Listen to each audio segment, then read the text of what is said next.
Anutai ice cream बघणार आहे, check करणार आहे झाली की नाही. आणि अर्ध्यापेक्षा जास्ती तर आईस्क्रीम संपली आहे. किती राहिलेत? तर 3 राहिलेत ना. का ग? तेल लावले मी.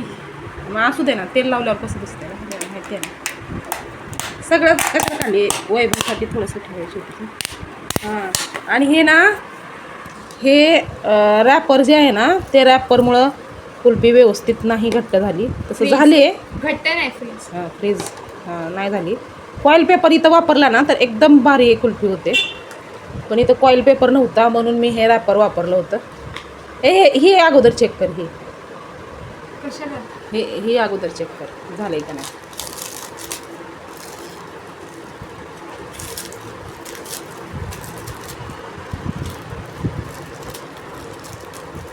ते कॉईल पेपरने एकदा आपण बनवली होती, किती सुंदर झाली होती, कडक एकदम झाली होती कुल्फी. Oh my God. आता ही काडी हलते का? पण याला ना थोडंसं नॉर्मल पाणी घ्यावं लागेल. हा, पहिले हे असं करावं लागतं. नॉर्मल पाण्यामध्ये ठेवायचं थोडंसं. घे ना नॉर्मल पाणी थोडंसं. आणि एक वैभवदादासाठी ठेवून दे डब्बा. 3च उरलेत आता, बाकी सगळे खाऊन संपवले. राहिलंच नाही रिव्ह्यू देण्यासाठी. नाही हे काय? हां ती वालेच कर. हां ती एक ठेवून दे वैभवदादासाठी.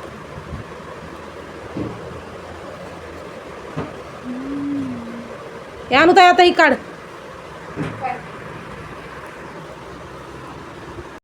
रॅपर वापरल्यामुळं ती कुल्फी व्यवस्थित झाली नाही. तर इथं कॉईल पेपर वापरला असताना तर कुल्फी एकदम छान झाली असती. पण आता नव्हता कॉईल पेपर. पण तुम्ही जर करायची असेल कुल्फी तर कॉईल पेपरचाच वापर करा, रॅपरचा वापर नका करू.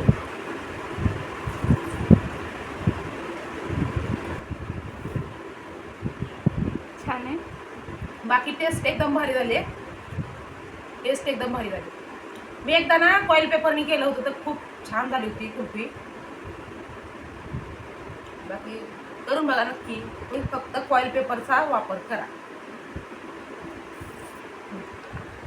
आता मी पण खाऊन घेते. तर फ्रेंड्स, इथे सकाळी आम्ही कुल्फी खाऊन बघितली. खूप छान टेस्ट झाली होती, फक्त की फ्रीज झाली नव्हती व्यवस्थित.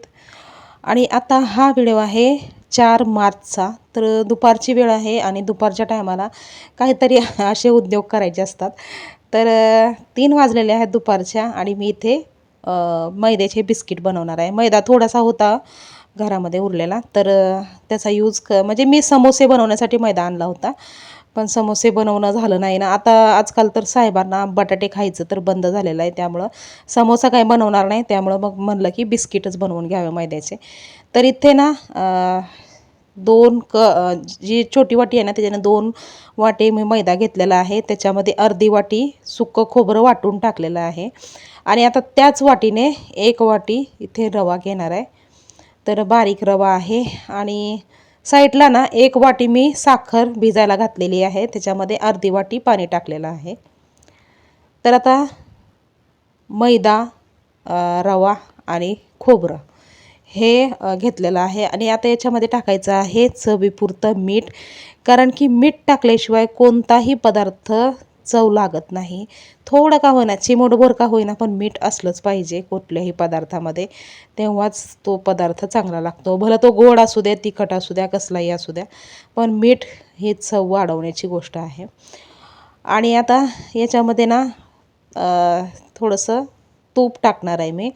आणि तूप ना इथे 4 ते 5 चमचे मी तूप वापरलेलं आहे. आणि जास्ती पण तूप झालं तर ते बिस्किट विरघळतात तेलामध्ये, आणि कमी झालं तर बिस्किट कडक होतात. तर मोजून व्यवस्थित असं तूप घ्यायचं आहे.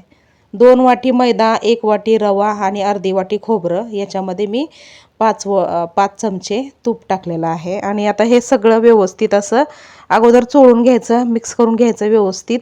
आणि त्यानंतरनं हे जे आपण साखर भिजायला घातलेलं आहे ना, तर हे पाणी टाकून, थोडं थोडं पाणी टाकून हे पीठ घट्ट असं मळून घ्यायचं आहे याच्याने. आणि पीठ ना असं सैल असं मळायचं नाही, म्हणजे चपातीसारखं पीठ नाही मळायचं. तर जसं आपण समोश्यासाठी जसं पीठ तयार करतो ना, तसंच पीठ इथे घट्ट असं तयार करून घ्यायचं आहे. तर हे एवढं पाणी वापरलं आणि त्याच्यानंतर वरती थोडंसं पाणी म्हणजे एक अर्धी वाटी पाणी अजून जास्ती लागलं मला, पण त्याच्यामध्ये घट्ट असा पिठाचा गोळा तयार करून घेतला. आणि हे बिस्किट ना बनवायला जास्ती काही वेळ लागत नाही, म्हणूनच तर मी 3ला हे बिस्किट चालू केलं. 3 वाजता हे बिस्किट बनवायला चालू केलं आणि 4 वाजेपर्यंत तर मला स्वयंपाकाला सुरुवात करायची असते संध्याकाळचा. त्यामुळं तर 1 तासभरामध्ये हे बिस्किटं बनवून होतील आणि जास्ती काही क्वांटिटी पण नाही आहे. तर फक्त 2 वाट्याच मैदा होता, त्याचंच बनवलं आहे. आणि एकदम साध्या सोप्या पद्धतीने इथे मी बिस्किटं बनवणार आहे. बाकी जास्ती असं पोळ्या लाटा वगैरे असलं काही करणार नाही. तर हे बघा, पिठाचा घट्ट असा गोळा तयार केला आणि त्याला अशा पद्धतीने मी शेप दिला. तर अशा प्रकारे लांबसर असं हे पीठ असं पसरवून घेतलं आहे लांबसर. आणि आता याला चाकूने आपल्याला कट करायचं आहे आणि झाली मग आपली बिस्किटं साधी सोपी सिंपल. कुठं पोळी वगैरे लाटायची गरज नाही किंवा जास्ती झंझट करायची गरज नाही. अशा पद्धतीने पिठाचा गोळा मी हे करून घेतला, एकजूट करून घेतला, लांबसर असा त्याला शेप दिला आणि पटापट आता ह्याचे बिस्किटं कट करून घेते. तर हे जे बिस्किटं आहेत ना, ते आपले जे ठोस असतात ना, तशा पद्धतीने त्याला आकार येतो त्या बिस्किटांना आणि खूप नवीन अशी पद्धत आहे ही आणि सोपी पण आहे. हे बघा, अशा पद्धतीने बिस्किटं होतात तयार आणि पटापट होऊन जातात, जास्ती वेळ पण लागत नाही याला. त्यामुळं मी ही सोपीच पद्धत निवडली मी. तर चला आता मग बिस्किटं तर तयार झालेली आहेत आणि आता याला तेलामध्ये तळून घेऊया. आणि बिस्किटे जी आहेत ना, त्याच्यामध्ये साखर जी आहे ना, ती पूर्णपणे विरघळलेली टाकली नव्हती, तर अख्खी अख्खी साखर आहे. त्याच्याने त्याची टेस्ट अजूनच जास्ती वाढते. तर आता इथे तेल जे आहे ते थोडंसं गरम झालं की मग त्याच्यामध्ये बिस्किटं टाकून घेऊया आणि अशा पद्धतीने याला ना गोल्डन कलर येईपर्यंत याला फ्राय करून घ्यायचं आहे. आणि बिस्किटं ना व्यवस्थित फ्राय व्हावी, आतून कच्चे राहू नये, त्यासाठी ना गॅसची फ्लेम जी आहे ती मंद किंवा मीडियम अशा पद्धतीने ठेवायची आहे. जास्ती हाय फ्लेमवरती जर गॅस ठेवला ना, तर वरतून बिस्किटं करपतात आणि आतून कच्चे राहतात. त्यामुळं ना थोडंसं मीडियम गॅसवरतीच मीडियम फ्लेमवरती बिस्किटं तळून घ्यायचे आहेत.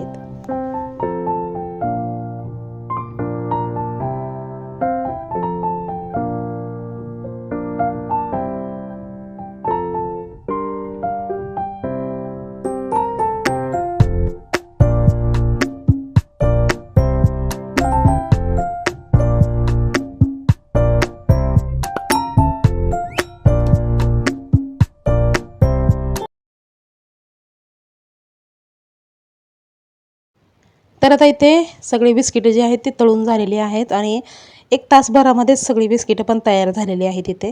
तर आता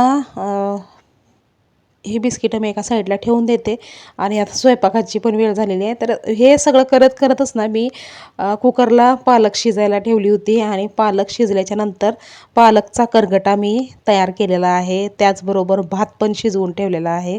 म्हणजे हे सगळं करत माझा स्वयंपाक पण चालूच होता आणि आता फक्त भाकरी बनवायच्या राहिलेल्या आहेत. तर पटकन आता मी भाकरी बनवून घेते.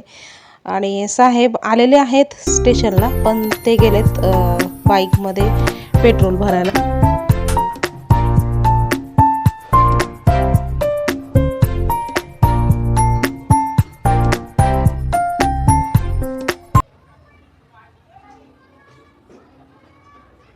जागोजागी म्हणजे पेट्रोल पंपावर ना भरपूर लांब लाईनी लागलेल्या आहेत आणि पेट्रोल भेटणं ना मुश्किल झालेलं आहे.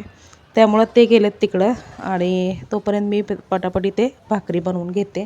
आणि पालकचा गरगटा कसा बनवायचा हे तर मी तुम्हाला अगोदर सांगितलेलं आहे, तर त्यामुळं ती रेसिपी मी शेअर केलेली नाही इथे. तर आता पटकन मी आणि संध्याकाळच्या टायमाला म्हणजे ना आमच्या इथे फक्त 2 भाकरी बनवल्या जातात, जास्ती भाकरी वगैरे बनवत नाही मी. तर यातलीच अर्धी भाकर मी खाते आणि 1-1.5 भाकरी साहेबांना, तर होऊन जातात. बाकी जास्ती भाकरी जर बनवल्या तर मग ते तसंच राहून जातात, कारण मुलं फक्त चिकन मटण वगैरे असलं तरच भाकर खातात, नाहीतर मग त्यांना चपातीच लागते. फोन तर चालूच आहे की, आलंच नाही तुमचा फोन. तर आता इथे साहेबांचा फोन आला होता आणि त्यांनी सांगितलं की येताना ते मच्छी घेऊन येणार आहेत. आणि कधीही मी पालकची भाजी बनवली ना, पालकचा गरगटा बनवला की ते मच्छी घेऊन येतात. काय माहिती तिथे काय कॉम्बिनेशन आहे. त्यांना पालकचा गरगटा बनवला की त्यांना मच्छी फ्राय त्याच्यासोबत खायला आवडते. म्हणून येताना त्यांनी ना मच्छी घेऊन आले आणि आता फ्राय करायचं आहे. तर भरपूर सगळ्यांच्या ना म्हणजे वेगवेगळ्या पद्धतीचे रेसिपी असतात मच्छी फ्राय करण्याच्या. पण मी ज्या पद्धतीने करते ती एकदम म्हणजे एकदम साधी सिंपल रेसिपी आहे. ती काय म्हणजे एवढं शेअर करण्यासारखी नाही. तरी ते मी थोडंसं ज्वारीचं पीठ घेतलं होतं, चवीपुरतं मीठ घेतलं, काळं तिखट टाकलं, त्याच्यामध्ये चिकन मसाला टाकला आणि त्यानंतर ते सगळं व्यवस्थित मिक्स करून आता हे जे मच्छी आहे ना ते त्याच्यामध्ये तर म्हणजे त्या मच्छीला ते मिक्सचर जे आहे ते लावणार आणि त्याला तेलामध्ये सोडणार. अशा पद्धतीने मी फ्राय करत असते. तर साधी सिंपल रेसिपी आहे, त्यामुळे मी ना शेअर केलेली नाही, डायरेक्टली असं दाखवलं. तर आता करून घेते मच्छी फ्राय आणि त्यानंतर मग आम्हाला जायचं आहे शतपावली करायला. तर कधी कधी मी जात असते, कधी कधी नाही जात. खूपच जास्ती कंटाळा आला आणि जास्ती उशीर जर झाला ना तर मग मी जात नाही शतपावली करायला. आणि खरंच पण जेवल्याच्या नंतर ना असं चाललं ना जास्ती वेळ शतपावली केली तर खूप म्हणजे खूप हलकं वाटतं आणि जे खाल्लेलं असतं ते पचन होतं. रात्रीचं जेवण जे आहे ते आपण थोडंसं लवकरच करायचं असतं, पण आजकाल ना उशीरच होतो आहे. तर आता हे नेमकं हे मच्छी वगैरे आणली होती आणि ते साफ करायला वगैरे हे ते उशीर झाला होता भरपूर. त्यामुळे जेवणाला पण उशीर झाला आणि त्यानंतर पण साहेब ना मात्र कधीच चुकवत नाहीत. म्हणजे जेवण झालं की रात्रीचं जेवण झालं की पटकन ते फेऱ्या मारायला जातात खाली. म्हणजे बापलेक वैभूदादा आणि साहेब रोजचं यांचं ठरलेलं असतं.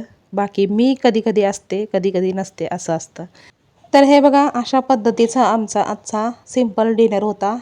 पालकचा गरगटा, फ्राय केलेली मच्छी, भाकरी आणि भात. तर या जेवण करायला. आणि आता 9:15 सगळंच झालेले पूर्ण आहेत, डस्टबिनच जेवण घे, मी झालेलं घेते. आहे आणि आम्ही निघालो आहे तिघंजणं शतपावली करायला. बाकी हे तू अन्नूताई चल, तू येत नाही का? तिला काही मूड नसतो खाली शतपावली करायला यायला. अजून आहे का?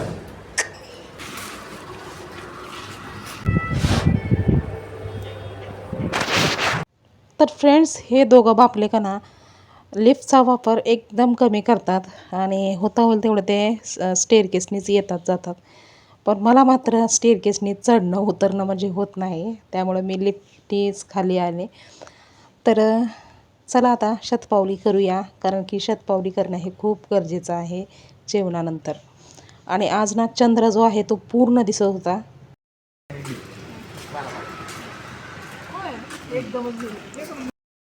तर फ्रेंड्स रात्रीचे जेवणानंतर आम्ही शतपावली करायला जर आलो तर म्हणा नाही नाही म्हणता 20 मिनटं तरी आम्ही चालत राहतो कंटिन्यू आणि त्यानंतर मग शतपावली आमची संपते. तर अशा पद्धतीने रोजचं आमचं जे रुटीन आहे तेच असंच असतं. तर फ्रेंड्स आजचा हा जो व्हिडिओ आहे तो आता इथेच थांबवते. तर तुम्हाला हा व्हिडिओ कसा वाटला हे कमेंट करून सांगायला विसरू नका. व्हिडिओ आवडला असेल तर लाईक करा, शेअर करा आणि चॅनलवर जर नवीन असाल तर चॅनलला सबस्क्राईब करायला विसरू नका. तर पुन्हा लवकरच भेटूया नवीन एका छानशा ब्लॉगमध्ये. तोपर्यंत स्वस्त रहा आणि मस्त रहा. बाय.